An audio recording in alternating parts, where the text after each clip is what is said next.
appointment to Her Majesty the Queen. She must love this stuff. Marmite, you either love it or hate it. I'm actually from the town where they make this stuff, and if the wind's blowing in the wrong direction, oh, it's not good, unless you love it. Me, I'm a hater, sorry. Guys are watching this are like, Rack, what the hell are you on about? Marmite, that is what people are referring to this gun as, a Marmite gun.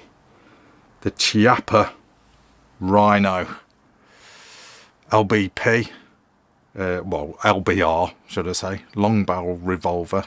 This one is in 357 Magnum, and kind of been eagerly awaited. These were sort of introduced at the 2018 British Shooting Show. There's like a sneaky peek, just move that out of the way, sneaky peek of these at the British Shooting Show 2018, and they're attracting quite a bit of attention. So, you know, and here they are. I've got one at RACKNLOAD Towers, and I've been testing it. You've probably seen the video, the range time video. We tested this thing hard, really hard. Sorry about that, guys. Just I had to actually go and buy a jar of this for this video. You know, no expense spared. Right, so let's get down to it then. This is the full review of the Chiappa Rhino. So sit back, relax, and enjoy. So let's first of all throw out some specs. Just referring to my notes. Available in 38 or 357 Magnum. This one is in 357 Magnum, the one on test. You can either have it in a black anodized finish or in nickel. This one is in nickel with walnut grips. 12-inch barrel, 1 in 12 twist, adjustable fibre optic sights, which I will show you shortly. Overall weight, when I can say it, is about 1.1 kilograms, 1,155 grams to be precise. That's your specs. Now, do you love it or do you hate it? RACKNLOAD. I've got to say, I love it. I think it's really cool. I definitely think it's from what I've used, and it's pretty much, well, as far as long barrel revolvers are concerned, we don't really have a great deal of choice here in the UK. So it's either one of these or a Taurus. I prefer this thing. I prefer the feel of it, but there are a few little things I'm not so keen on about this. But I'll sort of delve into that shortly. But anyway, let's sort of take it from the top. Anyone who's watching this in another country like America, they'll be like, what the hell is that? And is that a suppressor? No, it's a barrel. It's to meet UK law for overall length, so you can't conceal it. Yeah, I know. Ridiculous. I know. I'm not even going to get into it. Because if you as a bad guy, you know, what are you going to do with that, and what are you going to do with that?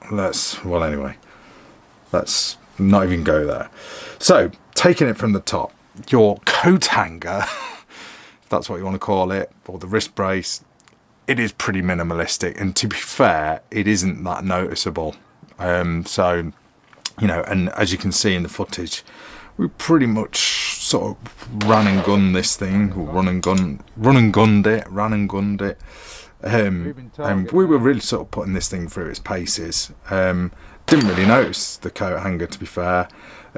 What you will notice about this thing is when you first obviously see it, you think, God, I bet that thing weighs a ton, and it really doesn't. You're quite surprised when you actually lift it and sort of handle it. I mean, if you're going to the British Shooting Show, hope to have this video out before the British Shooting Show, by the way. 2019, that is. Go and have a look at these, and if you haven't already handled one, you'll be quite surprised. You'll be quite surprised by the actual weight of it. But anyway, like I say, let's sort of get back into it. So, walnut grips, are they interchangeable? I don't think they are on this particular one, what with it having the wrist brace on, because obviously if you take this off you are actually committing an offence. So I think it's a no-no on the grips unless you take it to someone that can do it. I'm not even going to go there. So pass on the grips, whether you can change them here in the UK on this particular long barrel revolver. Don't know. But why would you want to be fair? They really are quite nice. You know, they're pretty chunky. They've got nice sort of stippling on them. You've got like the Rhino emblem there. I think they're really nice. I had no problems with the grip. Yeah, I was wearing gloves. You kind of got to wear gloves, especially with the 357, because this thing was breathing fire. As you can see in the footage, throw a couple of stills in there. This thing is quite impressive because there is a bit of a cylinder gap. So you have a bit of gas sort of come out of there. So an unburnt powder. So it's quite impressive to shoot, you know, the actual look of this thing when you fire it is really cool, especially if it's dull and crap weather like it was when I was testing it. But anyway, I've sort of digressed. The grip's really good. I was wearing gloves. It was wet, you know, and didn't have any problems sort of, you know, with grip or anything, or, you know, the recoil of it wasn't sort of slipping out of hand or anything like that. So really not bad. My overall impression of this thing, it is a bit dirty still. I did actually wipe it down, believe it or not. Not very good.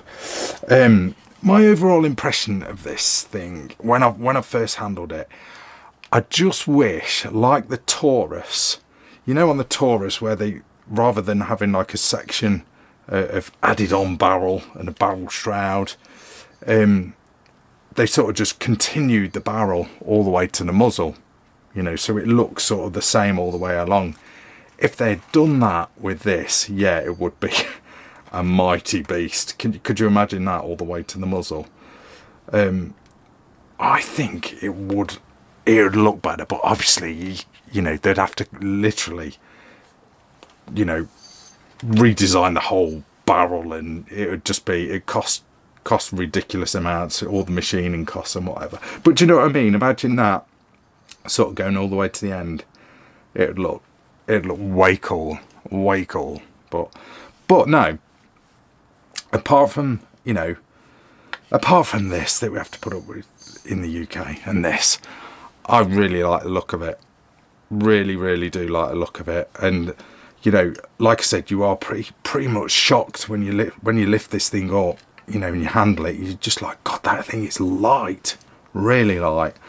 And then with the lightness, that gives you quite a bit of recoil, which is nice, you know. So you guys that used to shoot your handguns here in the UK all those years ago, I think you'll really like this thing. So anyway, moving along. Now, first gripe, I've got to get my gripe out of the way. And in testing, this was quite a bit of a major gripe for me.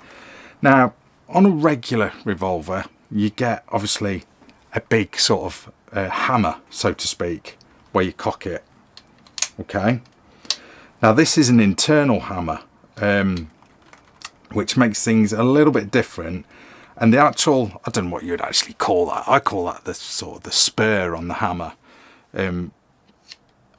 I'd like that myself to be a bit bigger, because I found when I was cocking this thing in single action, I don't know, I kept grabbing the sights. I don't know, it just felt, it just didn't feel big enough. It just feels like it needs you know, like a bit of a spur on it, like on your regular revolvers, just to make it easier to get this thing into single action.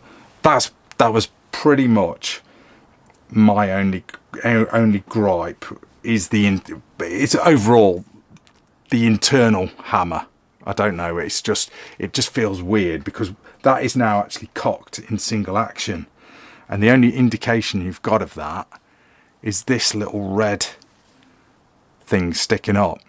Okay, so you can decock it by obviously pulling the hammer back and just decocking it, and then you notice the little red thingy goes down. So I'll just do that again. So cocking it into single action, and that's popped up to show you that it is cocked and ready to rock, and then it just drops down like that. A little bit weird, I think. It really just takes some getting used to, because you know you're so used to having, you know, if you've shot a lot of revolvers, you're kind of so used to having that hammer cocked back, and you use it as a visual aid to see that it is in fact cocked, you know, in single action. So that is a bit weird at first. You'll find that probably a little bit unnerving at first, I guess, but you do get used to it. Like I say, I just wish it was a little bit longer. The actual hammer, you know, give you a bit more sort of, what's the word, I don't know, just a bit more sort of grip, a bit more leverage on that hammer. But hey ho, we can live with it, we can live with it. So I'll just sort of show you in double action. So you see the actual indicator popping up there every time the hammer's cocked, and then click. It's weird, it is weird, you get used to it, but like I say, no sort of real issues. It was just a grip problem for me on that. I don't know, it was just a bit weird. Should we move this Marmite out of the way? I hate the stuff, let's just get it out of the way. Kids can eat that stuff later for breakfast or something. They like it. Oh, no, not me, not me. So moving along then to, well, seeing as we're sort of this end, is your cylinder release. Now this is again a little bit strange, not what you're probably used to, but you basically just push that thing down and pop the cylinder out like that. So again, little weird, you know, I'm all for change and everything, and all for sort of something different, but you that again, like a Smith & Wesson, you're used to sort of pushing a little cylinder release button forward, you know. Again, takes some getting used to, but you do get used to it. So, you know, no real gripes there. It's just different. We can't gripe about something different, you know. It's just, it is what it is. So there is the cylinder open, and again, kind of weird, because you expect the barrel to be there, but no, it's down here because the barrel's there, obviously. So it's all, I don't know, it's all a little bit of a strange layout, this one is. You know, if you're used to shooting revolvers, you'll know what I mean.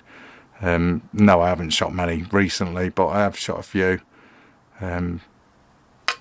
But no problem. You've got an ejector there to push out your empty cases. It is supplied with moon clips. I'll just grab them. So you have got moon clips as well. What are they for, if you don't know? Well, if you've got this thing in, say, 9mm, then a 9mm cartridge hasn't got a rim on it like what a 357 cartridge has got, or a 44 cartridge. So you see you've got this lip here. I'll sort of demonstrate. It's the best way to show you. So when you sort of push the ejector, it lifts the empty case up. Okay, so it's pushing on the lip or the rim of that cartridge. Okay, with a semi-automatic caliber, i.e. 9mm or 45 ACP, for example, if you're running 45 in a revolver, it doesn't have that lip. Okay, so that's when you use, well, you don't need to. I mean, I think a lot of people will use these as, I'm not going to get them out, but they'll probably use them as more like, I know they're not, speed loaders. They'll sort of just, you know, put the cartridges in, put the live rounds in, and sort of just, you know, clip them in, and then they can just literally drop all 6 rounds straight in like that. You can leave the moon clip in, it doesn't affect anything, and then you're ready to rock and shoot. There you go. Much benefit in that, yeah, you can load faster, but I'd sooner just get a speed loader, you know, quicker, less fiddly. But like I say, if you're using a semi-automatic caliber, then it might be worthwhile. Not only that, to extract them as well with the moon clip in, what it does basically, I need to get one in, don't I? Let's just, I was trying not to open the bag and mess about with these things, but it looks like I'm going to have to. With the moon clip in, so I'll kind of demonstrate, there's a moon clip in. The ejector, obviously if you're using cartridges that have not got, as mentioned, a rim, like a semi-automatic cartridge, you leave that in once you've loaded your rounds in the moon clip, and then it just makes them easier to get out because it pushes the whole moon clip out. Whereas if you didn't have the moon clip and you had no cartridges with a rim on there, when you lifted the ejector, the cartridges would just stay where they are, okay? And a lot of clubs don't like you doing this, pointing the gun and the muzzle up into the sky and ejecting them all. Yeah, I know I did it. I was at my sort of private range where I do it, so you know that is what it is. But if you're in a club scenario, people are probably going to moan at you for sort of doing that, okay? So that is, and unless you want to sort of be trying to, you know, obviously keeping your muzzle down range at all times and trying to pull out these 9mm cartridges, you know, you're going to get a bit sort of annoyed with that. Plus, if you're running and gunning, or 3 gunning, I shouldn't say running and gunning, excuse me. If you're 3 gunning, for example, or doing a bit of practical pistol, and the moon clips are a pretty good option. Like I say, for mainly for those semi-automatic calibers, because that's the only sort of reason you'll sort of need them. Anything else like your 357 empty cases, guys, just showing, they'll just lift out anyway. Okay, is that explained? Have I explained that right? I've probably missed something. That's my thing with moon clips anyway. Did I use them? No, didn't really have to, because this is in 357. They have a rim. Okay, right, that's that out of the way. The cylinder, moving on to the cylinder, all nickel, you know, I think it looks really, really cool. Rather than this sort of traditional rounded shape of a revolver, this is what gives the Rhino its sort of look, I guess, is that sort of squared finish, you know, really cool. Like I said, opening the cylinder, nice and easy. You soon get used to it. Look how dirty that thing is. Filthy. And then we'll move on to sort of the rest of the frame. Like I say, all nickel, and then along the top you've got this section of Picatinny rail here, which is excellent because you can just throw on an optic, so no problems there. Underneath you've got Picatinny rail, throw on a light or a laser or whatever you want. So accessory wise, you can soon pimp this thing up if you so desire. Sights, moving on to the sights, my favourite of all, and I found these pretty damn excellent. Fibre optics, I love them, especially when they're different colours like that. Really, really cool. Adjustable at the rear. You got like a fixed post at the front. I love this, the top of the barrel. This sort of skeletonized finish, really love it. I think it sets this pistol apart from anything else, especially in the UK. There is nothing else like this. We need more, really, in the UK. We need more sort of long barrel revolvers, you know. We need a Smith & Wesson. Is there one of them coming out soon? Interesting, maybe. I didn't say that, did I? But yeah, I just think the look of it is really cool. Accuracy wise, I'll show you my targets now. Let me make my excuses. It was chucking it down. It was a horrible, horrible day. Let me grab my targets. This was using factory ammo, okay. PPU ammo. Forgot the actual. I didn't write it all down. The grainage of the ammo. Just some cheap and cheerful privy. That's all it was. Not sighted this thing in, so this was sort of just straight off the bat at sort of, I think it was 25 yards. So that was first group. Look at these targets, they've had it, they've got soaked, guys. I was actually aiming at that. I did actually colour that in with some fluorescent. It sort of ran down the page. So, not so bad really. I mean, holding it at, you know, standing up, holding it double-handed, not bad. I mean, as you know, watching footage, I was shooting a lot of steel. Don't know what happened with this one. Yeah, I know it's torn to shreds. I've got a nice group there, and then I've got a flyer way down here, and then God knows where the other one went. Okay. So there's 5 shots. Don't know where the 6th one went. Sorry guys, I'm off camera. There's the 5th one. A bad flyer. But shooting steel, you know, once I sort of realised where it was going, it was sort of, you know, it was pretty consistent. So no sort of real issues there. Feed it decent ammo, do your own reloads, whatever. You'll probably really get this thing shooting well. Throw on an optic or a red dot, it's going to be even better, you know. And I think throwing on an optic as well isn't really going to sort of make this thing weigh a ton either. You know, like I say, it is pretty light, but it's just a bit of a cannon, isn't it? I mean, you know, if it's too heavy, get yourself down the gym. That's all I'm going to say. Do some curls for a bit, guys, you know. Get the dumbbells out. But no, I think it's a really cool gun. It's got a lot of criticism, this thing has, you know, the usual sort of keyboard warriors saying, oh, they're a pile of junk, but yeah, they've never fired them. Watch the footage, guys. I ran this thing, didn't have any issues, no problems at all. I had a few light strikes. I think that was down to the ammo more than anything, rather than the actual gun. I think it was just a couple of dud rounds we had. But other than that, this thing was pouring the lead down the range.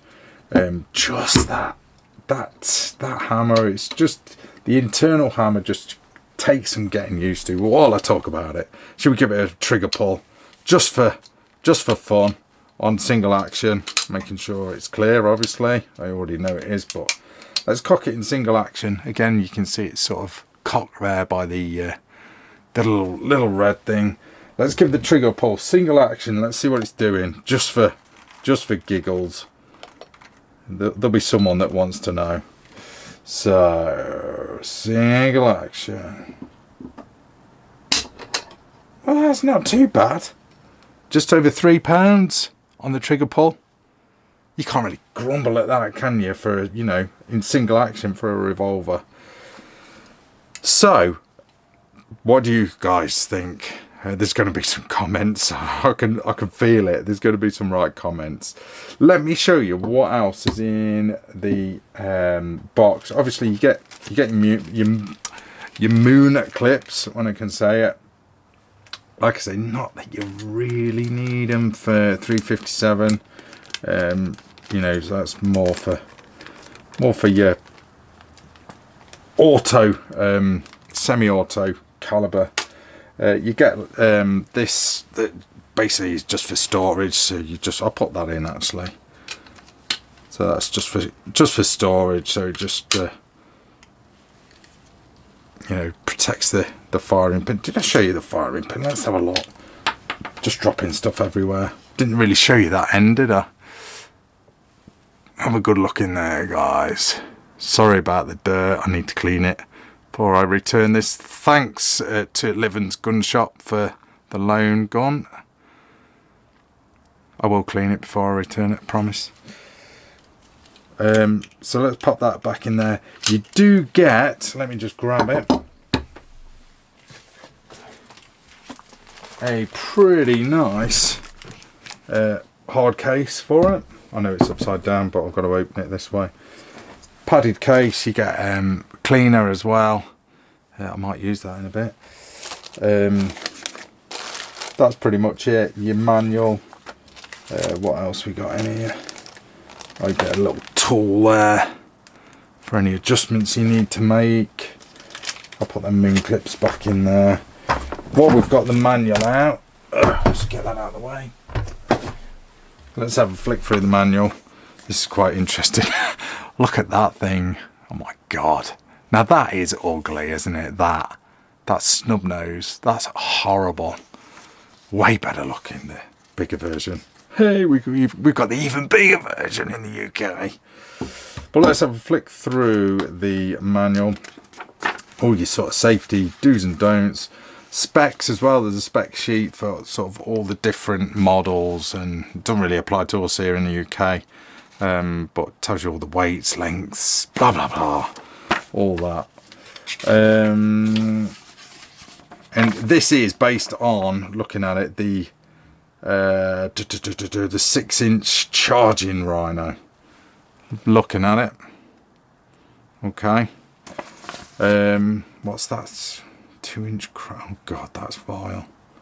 I remember handling the white Rhino actually at IWA in 2018. Ugh, this bit doesn't really blow my skirt up. So yeah, all your sort of general do's and don'ts. Tells you about the moon clips here a lot. Gives you more info. Just flicking through, guys. Had to deal with misfires, cleaning, maintenance, blah de blah de blah. All your usual stuff. I think there are some extra. Yeah, there are exploded diagrams there, and is there a parts? Just trying to look, see if there's a parts list. No, but anyway, that's your manual. So yeah, what do you think, guys? The charging Rhino. I'm going to call it the charging Rhino because that's officially what it is, but it's the Chiappa Rhino 120 DS 357 Magnum, made in Italy by Chiappa. Okay, I like it. Don't judge it until you've held one. You know, compare it to a Taurus. I think this is way better looking and way more comfortable than a Taurus. You know, I've fired one or two Tauruses. The 44 I found, oh my god, painful. It was painful. I remember firing that a few years back. Me and a friend, we put quite a number of rounds through it, and after a bit it was just killing your hand after a bit. I know, what am I, a wuss or something? No, I'm just saying. But I just found the Taurus a little bit uncomfortable. This thing, I could just shoot it all day long. Yeah, I know, it's in the softer caliber, the 357. I'd like to have one of these in 44 just to run it. I'd like, to be fair, it would have been nice to have all three, you know, the 9, the 357 and the 44, just to sort of compare them all. But we had the 357 on test, and really good. So sort of like a happy medium, so to speak.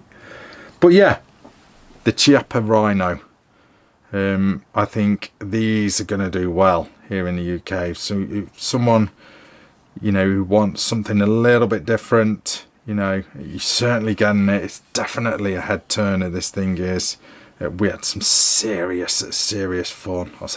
I had some serious fun on this, with this thing, shooting this on steels. It was really cool, but yeah, I would recommend it. You know, it's something different.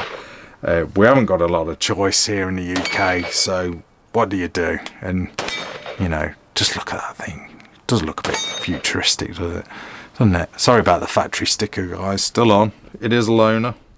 What can I say? But anyway, guys, that is your rack and load review of the Chiappa Rhino. Hope it's been informative. Hope it's helped you make your decision. The right decision, that is, whatever that may be. Let me know in the comments. Don't forget to follow us on Facebook and on Instagram. Not a lot of people go on Instagram, but try and get on there. Follow Rack and Load on Instagram. You get sneaky pics of stuff that's up and coming, you know, that's going to be sort of rolled out there on the YouTube channel. As well as the YouTube channel, there is the Gunroom TV channel. So there's going to be 1 or 2 exclusive videos on the Gunroom TV channel. So go check that out. Subscribe. It's just like YouTube, but it's just all gun and shooting stuff. So, but anyway, guys, I'm going to leave it there. That is, like I said, about 10 times now, the full review on the Chiappa Rhino 357 Magnum. Do you love it or do you hate it? Thanks for watching. That's Rack and Load. See ya.